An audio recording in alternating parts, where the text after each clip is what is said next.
So later this week, I come up to an important anniversary in my life. You see, I've been writing computer games for a number of years now, but there was one idea I really wanted to try out for the AI program of backgammon. I won't go into details here because I know most of my viewers are not technically minded, but I didn't find the time around to do it. I had other important things in my life going on. I had career issues. I never got around to the time. Well, we all know what happened last March, and we locked down. Before the lockdown, I was actually living out of my car. I used to live out of my car 8-9 months out of the year when the weather was nice. I would move into a place during the winter, but I used to live out of my car 8 or 9 months out of the year because I had other things I wanted to do, like going to the Computer Olympiad and all that. I was dating somebody halfway around the world at one point too. I just had other priorities. And it's not terribly uncomfortable to live in your car here in the Pacific Northwest anyway. But obviously that's not going to work during the lockdown. So I frantically looked for an Airbnb to move into. And I got a very good deal because people were canceling Airbnbs left and right while I was trying to check in, which was nice. Now, finally, I find some time to write the backgammon AI that I have been dreaming about for at least 3 years at this point.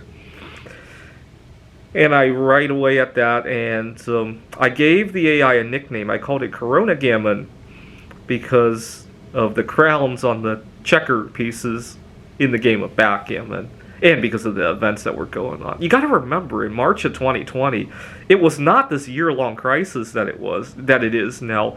It was let's take a 2-week staycation at home, and we'll go right back to work, right back to going out, right back to going on vacation and all that. I remember there was a time you didn't cancel your vacation, you postponed it by a month or two. And people were still dealing with the fallout of that, obviously. Okay, and so on April 22nd, I played my first game of backgammon against Corona Gammon, and I was impressed myself.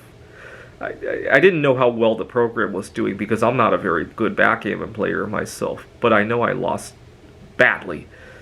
You got to understand, humans and computers play backgammon, very different levels. So there was no way of telling. Anyway, long story short, the AI has proven to be the #1 backgammon AI in the world. But the events kind of inspired me because it had been years that I've been daydreaming about programming that, thinking I would never have an opportunity. The events inspired me to rethink about my personal dating life. You see, I'm kind of at peace with the idea that when the right match comes, it's going to come, and to stop aggressively dating. There's another piece of inspiration of why I did this. At the beginning of the quarantine, when I was frantically checking into the Airbnb, and I went online to kind of see how everybody was doing, to go on Facebook, because obviously I couldn't go to their homes to see how they were doing. I realized that I had several friends who were happily single, and they probably had never gone on a date in their life. I don't know. Obviously, I'm not them. And they had much better living accommodations than I did. And then I thought about how much money I had ever spent on dating, and I could have bought a house on the hill with all the money I ever spent on dating. I seriously could. It's embarrassing to now admit it, but it is what it is. And all that when... and then back on Easter Sunday of this year, I was at church, and there was a story being passed about one of our church members who had a very dire situation. I don't want to repeat it here because it's really dark. And she really needed a car in order to escape the situation. And by some miracle, the car she had needed showed up in her life. I hate to bring up the circumstances here because it's a good friend of mine who watches my video a lot. And so I made peace with the idea that when the right match comes along, it will come, and to stop dating. And actually, the right match may already be You might even be looking at him in this video, and I just don't even know it yet. I've made peace with that possibility as well, obviously, and with the idea that maybe the right match will come some other time as well.